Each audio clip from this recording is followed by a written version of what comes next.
Bonjour et bienvenue à l'émission Sur le terrain. Cette semaine, je vous propose une incursion dans le monde de la radio amateur VE2CBS, VE2CBS, ici VE2WE. J'arrive dans vos locaux.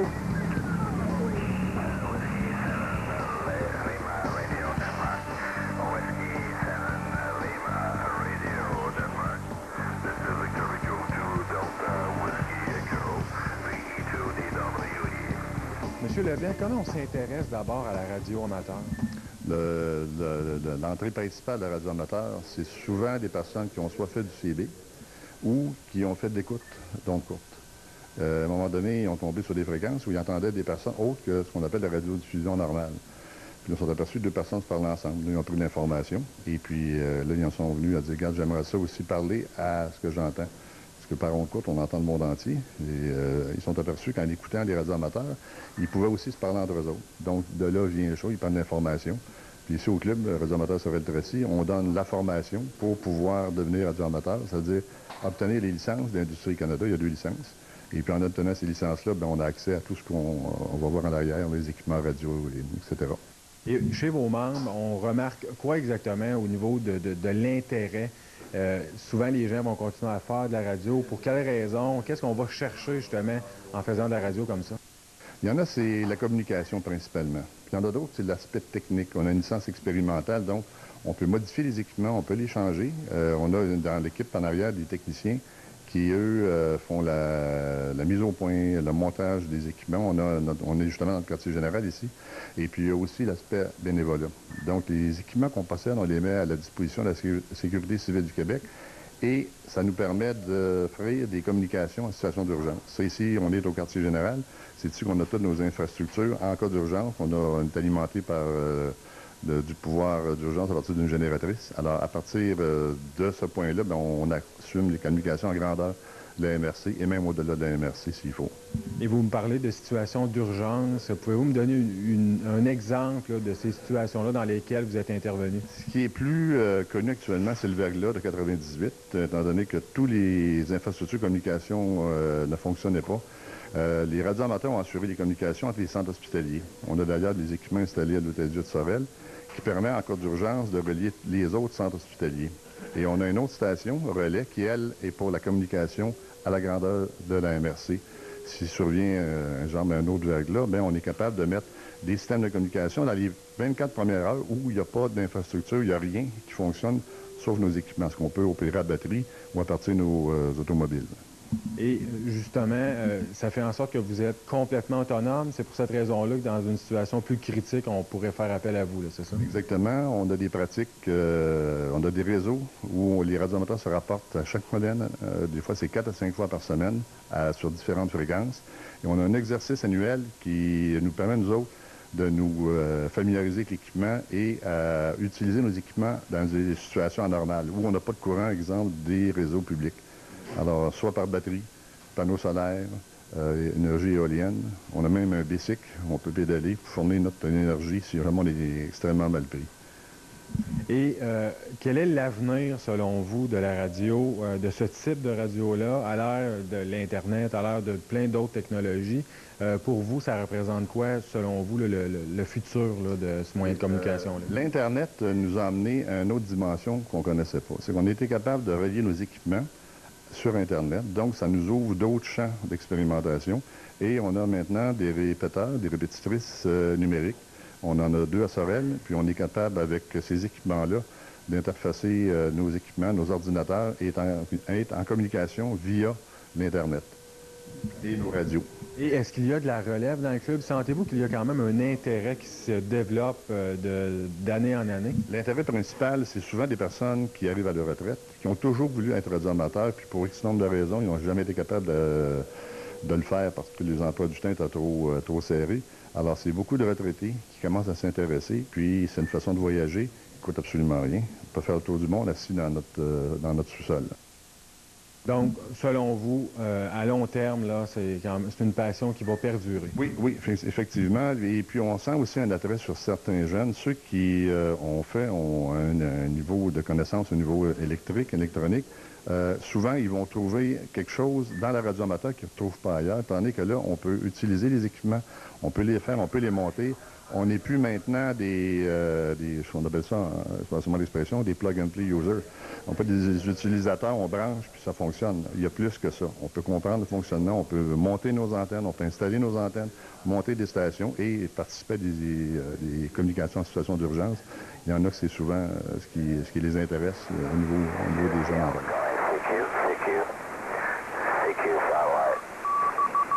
On a beaucoup d'appareils devant nous en ce moment. Pouvez-vous nous expliquer un peu là, en quoi consiste chacun des appareils?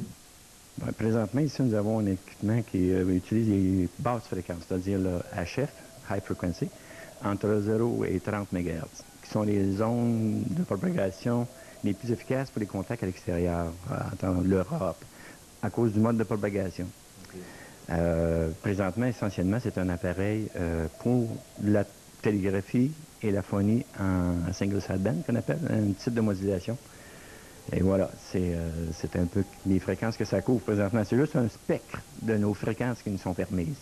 Parce qu'au niveau expérimentation, on peut utiliser beaucoup d'autres fréquences, faire des expériences en communication numérique, en FM, en toutes sortes de formes numériques, mais sur d'autres fréquences. Ça, c'est réellement un appareil pour la communication télégraphique et phonie sur les basses fréquences qui nous permettent en contact direct, là. Si on parle de la propagation des ondes directes, vers l'Europe, l'Australie, Nouvelle-Zélande, selon les ouvertures. Il faut aller quand même avec pas dame nature, mais dame propagation. Dame propagation. Et de quelle façon ça fonctionne? Est-ce que vous, justement, vous voulez établir un contact? Comment vous procédez exactement? Il y a deux façons. La première façon, c'est que je m'assois, puis je lance un appel général. Ce qu'on appelle un CQ, un radiomoteur, qui est un appel, on appelle un appel général. Je me place sur une fréquence donnée, permise, comme des raisons, sur nos fréquences.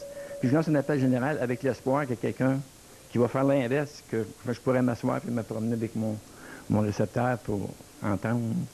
C'est un peu... on peut faire des cédules comme des raisons, mais on peut aussi également soit faire un appel général, et puis avec l'espoir que quelqu'un va nous répondre, ou faire tout simplement faire de l'écoute pour capter une station qui lance un appel général. Là, on établit le contact. C'est un peu aléatoire. T'sais. On peut très bien s'organiser aussi, faire des cédules, comme des... Luc a mentionné tantôt, excusez, des réseaux. Donc, on parle de réseau, on parle quand même de cédules. C'est des rendez-vous, des fréquences données et des heures données. C'est un peu les méthodes utilisées. Là. Et présentement, est-ce que vous pourriez tenter de rejoindre quelqu'un? Est-ce qu'habituellement, c'est assez long le délai avant de réussir? Ou, Généralement, non. Si on prend comme une fin de semaine, un concours. Il y a différents concours qui existent. À ce moment-là, c'est très facile, parce que c'est quand même un concours. On essaie d'établir le plus de contacts possible. Mais sur une base aléatoire, c'est un coup de dé. C'est un coup de dé. Je peux avoir une réponse très rapide, comme je peux pas attendre longtemps. Par rapport au système de code, pouvez-vous me donner des exemples de codification là, lorsque vous échangez avec d'autres personnes? Lorsque vous travaillez avec une caméra, vous dites un Q. Oui. Le code Q, le Q, là, il revient en fait de la radio amateur. Parce que quand on a à parler, à demander à quelqu'un où tu demeures, c'est le code Q, alors on va dire, c'est quoi ton QTH? Si on a un contact, une confirmation de QSO, c'est un contact. Si on a une confirmation, à ce moment-là, on peut envoyer une carte qui s'appelle carte QSL. C'est la confirmation de quoi à telle heure, telle date, sur telle fréquence, on a entendu telle station. Mais ça se produit surtout en HF. Alors, c'est ça pour le FM. Et l'autre, c'est des bandes ASSB, que Jean-Pierre disait tantôt, en single sideband, tandis qu'ici, ça, c'est en FM. Alors, la voix est beaucoup plus claire, beaucoup plus... mais la portée est limitée. Alors, on est obligé d'opérer avec des relais. Ça s'appelle une répétitrice. Et avec les relais, on est en mesure d'aller beaucoup plus loin. Alors, on va souvent utiliser des hautes structures, les tours, les antennes à haute portée. À ce moment-là, ça couvre toute une région donnée. Et il y a des codes, différents codes pour les pays, pour réussir à se reconnaître. Comme ici, vous avez un nom pour Sorel-Tracy. Comment vous faites pour reconnaître les autres codes?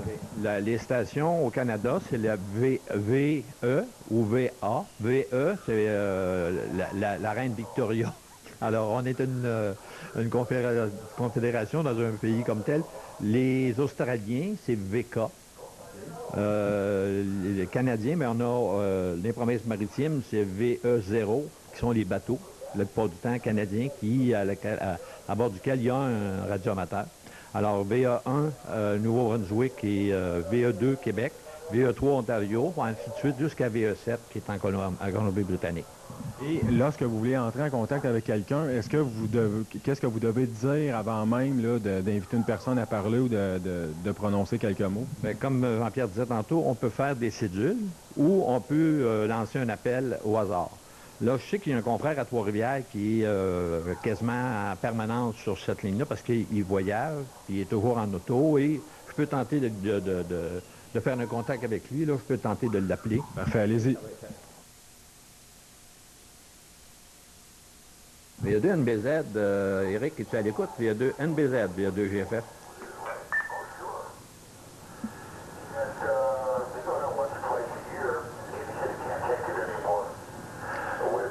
VA2 novembre Bravo Zulu, VA2 novembre Bravo Zulu, VA2 GFF. Comme là, vous avez dit plein de choses, là. Puis, OK, on a une réponse. OK, Eric, tout simplement, c'est un QSO démonstration. Alors, j'ai quelques explications à donner, là, et je te reviens. QSL? Bon. Alors, j'ai donné ces lettres d'appel, VE2. Alors, j'ai dit Victor Echo 2, VE2, NBZ, Novembre Bravo Zulu. Alors, on prend toujours la première lettre, parce qu'en phonétique, c'est plus facile à retenir, autant sur les ondes HF que sur les ondes...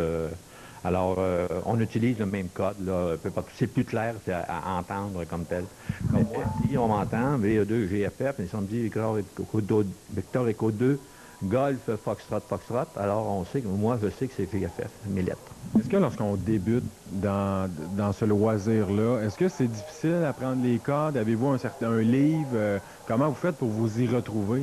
Au départ, lorsqu'on passe l'examen radioamateur, bien là, il faut avoir le code phonétique, il faut avoir en mémoire certains règlements, comme de quoi qu'on n'a pas le droit de retransmettre sur des fréquences, par exemple, prendre le canal météo et l'envoyer sur nos ondes, on n'a pas le droit de faire ça. Alors, on peut s'informer de la température, mais en morse ou en HF, on va demander la météo, ça va être WX. C'est quoi ton WX? Alors, c'est la météo, ensoleillé, fait -3, c'est ainsi de suite. C'est la météo comme telle qu'on va entendre, mais on n'a pas le droit de diffuser la radio météo là, qui saute directement sur nos fréquences à nous.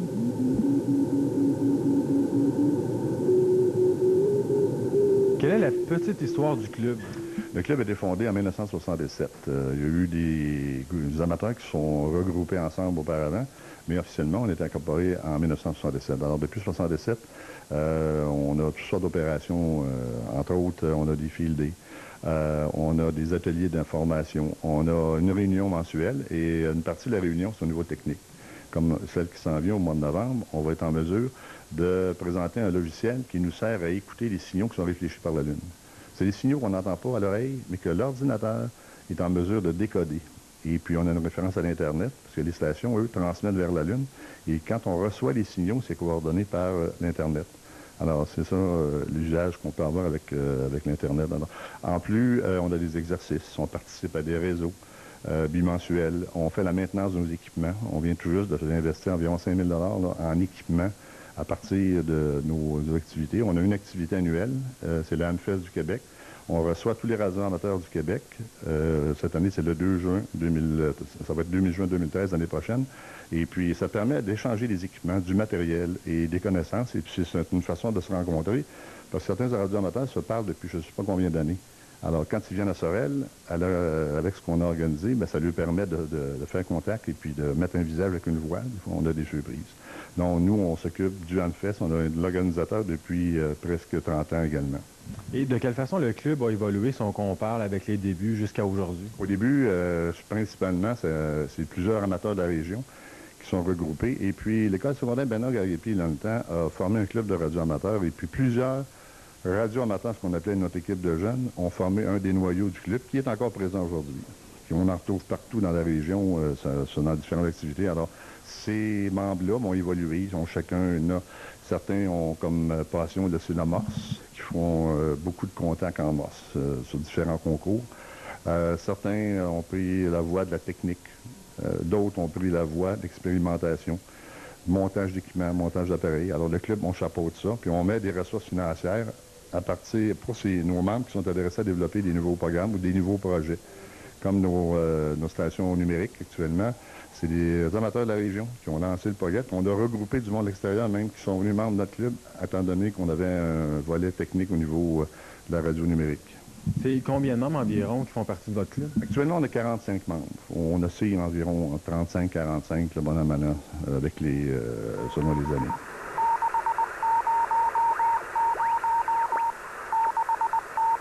Et j'imagine, vous deux, vous avez établi plusieurs contacts depuis que vous pratiquez ce loisir. Avez-vous des endroits dans le monde que vous préférez ou au Québec? Est-ce que vous avez certains liens avec, justement, vous parlez du type à Trois-Rivières avec qui vous échangez régulièrement.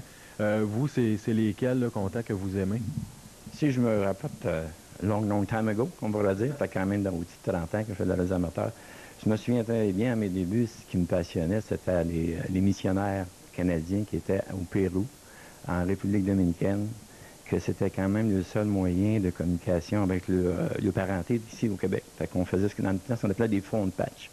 On connectait la ligne téléphonique, le téléphone, sur les numéros de téléphone qui nous demandaient de contacter, puis on mettait les gens en communication. Aujourd'hui, avec Internet et puis la communication comme on la connaît aujourd'hui, c'est un peu superflu, on pourrait le dire, mais si on regarde l'aspect urgence, lorsque tout tombe, tous les réseaux de communication tombent, je pense que le radioamateur a encore sa place.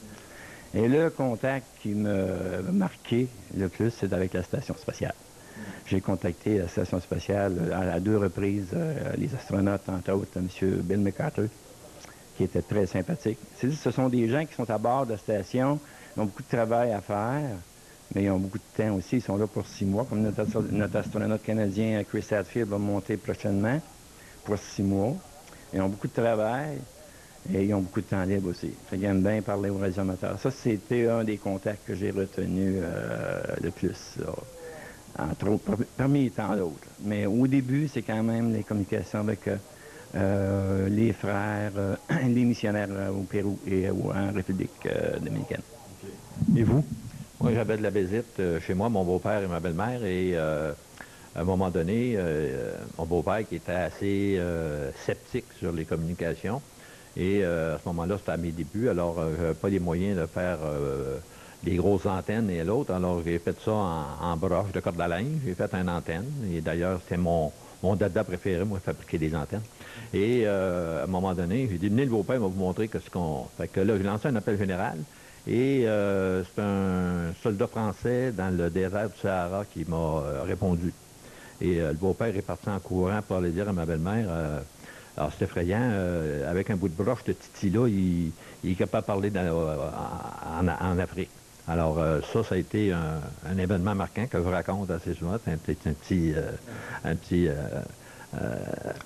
qui a été en fait marquant parce que j'étais au tout début, je pense que ça faisait 7 ou 8 mois que j'avais mes licences radioamateurs. Et est-ce qu'il y a certains pays avec lesquels c'est vraiment difficile et compliqué de communiquer? Aujourd'hui, un peu moins. Je me souviens dans le temps, Cuba, l'URSS. Oui, tous les pays du bloc communiste, c'était quand même assez difficile. Et même la licence de radioamateur à ce niveau-là, c'était loin d'être transparent. Du côté de la Russie, si on se ramène dans les années 70-80, pour être amateur, il fallait construire ces appareils. Il n'y avait rien de disponible. Là. À Cuba, c'est la même chose. Les pays, les équipements qu'on a, ces tablettes aujourd'hui qu'on achète un peu partout, dans ces pays-là, dans le bloc communiste surtout, c'était plutôt de la confection. On faisait un russe, il disait, j'ai un récepteur 12 tubes que j'ai fabriqué moi-même, mon transmetteur 6 tubes, les antennes, tout était fabriqué.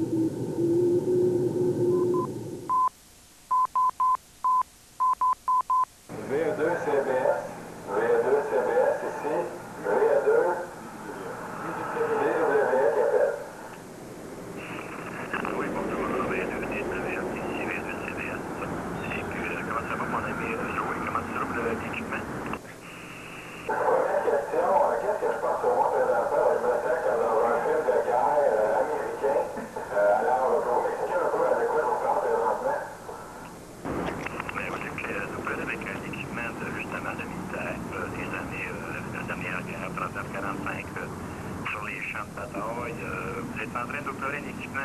comme un soldat de ces années-là, mon cher ami. Donc, la radio, ça date de très longtemps. Quelle est la petite histoire, justement, de la radio en tant que telle? Bon, on peut remonter dans le temps, on prend les premières transmissions, les ondes hertziennes par Marconi. La première transmission transatlantique par Marconi, on parle des débuts des années 1950. Ça s'est développé assez rapidement. Les ondes hertziennes, la propagation des ondes, on peut parler des débuts des années 1900. Et aujourd'hui, l'utilité de la radio en tant que telle, est-ce qu'elle a changé? C'est toujours utilisé. Est-ce que c'est les mêmes radios qui sont utilisées toujours par l'armée? Je dirais que probablement que les radios se sont pas probablement miniaturisées. Là. Effectivement, on parle plus du même package. Là. Autant au niveau des batteries qui sont beaucoup plus performantes, les équipements sont beaucoup plus compacts avec les microprocesseurs aujourd'hui. Mais on s'entend que pour les fréquences doivent être relativement les mêmes. Je ne crois pas, les fréquences sont encore en place, puis le processus de propagation est encore le même. Donc, si on tient aux fréquences, on s'en tient aux fréquences, c'est les mêmes fréquences, mais pour les appareils, ça doit être possiblement plus léger à d'autres. Lorsque j'étais plus jeune, j'ai expérimenté ce qu'on appelle communément le CIBI. Quelle est la différence fondamentale entre justement le CIBI qu'on retrouve un peu partout et le système que vous exploitez? Bon, j'aime pas tellement faire cette différence-là, oui, mais il reste quand même que, comme Luc l'a mentionné à d'autres occasions, le CIBI, c'est une porte d'entrée en ce qui concerne soit de développer l'intérêt pour la radio ou la radiocommunication. Mais on parle d'un ordre de grandeur complètement différent, là. Soit par les fréquences utilisées, les possibilités qui sont énormes au niveau des fréquences, au niveau de l'expérimentation, au niveau Citizen Band ou la bande citoyen qui se limite à une fréquence qui est le 27 MHz, qui a sa place, hein, qui a réellement sa place comme opération. Il y a quand même des gens qui font beaucoup de communication intéressante avec la bande citoyen, Citizen Band. Mais c'est quand même différent au niveau des types de modulation, de l'expérimentation et des fréquences. On n'aime pas faire cette comparaison-là, mais c'est quand même... il y a un petit peu plus d'efforts à mettre pour la radio amateur au niveau des examens à passer. Au début des premières années, c'était le Cosmos. Aujourd'hui, il n'est plus obligatoire. Mais il y a quand même une bonne différence, je crois. Vous parlez de certification et de tests de licence. Quel genre d'exercice auquel il faut se soumettre pour réussir à avoir une licence? Peut-être mon ami Luc pourra plus répondre à ça, mais je crois qu'aujourd'hui, ça a tellement changé. Moi, dans les années 73, il y avait quand même, pour la première licence, le Cosmos était obligatoire, c'est-à-dire au moins 10 mots à la minute. Et puis, un examen théorique sur la propagation des ondes, des antennes, en fin de compte, savoir un peu de quoi qu'on parle, la transmission, les antennes, les transmetteurs, les récepteurs, une partie théorique et électronique. Mais je crois qu'aujourd'hui, le Cosmos n'est plus obligatoire. Qui quand même était une limite, pas une limite, mais qui était quand même un obstacle à bien des gens pour la télégraphie. Aujourd'hui, cet obstacle-là, on peut considérer ça un obstacle, n'est plus obligatoire. Il y a quand même un examen théorique sur un petit peu l'électronique en profondeur, mais quand même des éléments de base sur les transmetteurs, les récepteurs et les antennes. Qui peut, je crois, à travers un volume qui existe à travers l'organisation du Reiki, je crois. Une lecture sérieuse avec quand même quelques heures de bonne volonté. Et puis, je crois que le tour est joué. Et en terminant, actuellement, lorsque vous réussissez à établir un contact avec d'autres personnes, en général, vous discutez de quoi? Est-ce que ça varie selon le contact ou c'est toujours très officiel? Oui, si on parle de contact, c'est pas donc une fin de semaine, comme je t'ai mentionné tantôt, sur un contact, sur une fin de semaine où il y a des concours, l'échange est bref, hein, c'est surtout la confirmation du contact avec un rapport de signal et de la localisation. Mais ça ne se limite pas à ça. On parle de concours, mais quand on parle de contact, comme on vient de faire, On peut très bien parler de la pluie ou du beau temps ou des choses communes, des hobbies communs ou des points communs. Là. Écoute, le dialogue reste quand même aux deux personnes à établir. Là. Ça peut être short and sweet comme ça peut être très, très, très long à jouer. Est-ce que c'est une activité qui intéresse aussi les femmes? Oui, on en a une actuellement, sauf que c'est majoritairement des hommes qui sont opérateurs radio. Mais on en retrouve sur l'air. C'est pas une majorité, on aimerait en avoir plus, mais c'est selon l'intérêt de chacun. Mais on va dire en général, c'est un monde d'hommes. Pas une place pour rencontrer.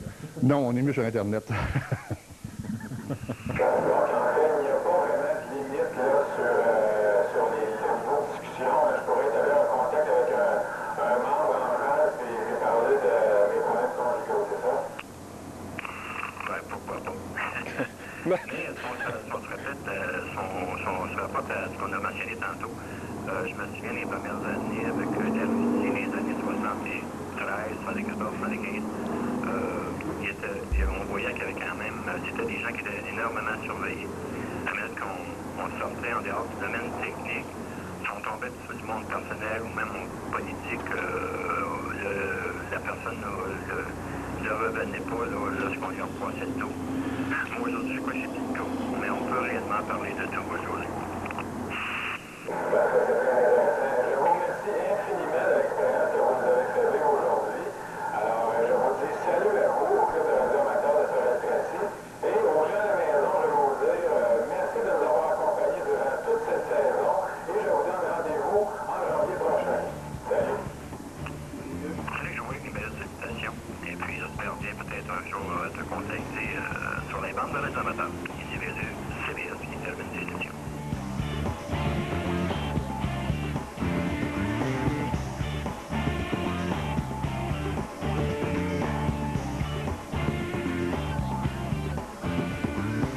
Le milieu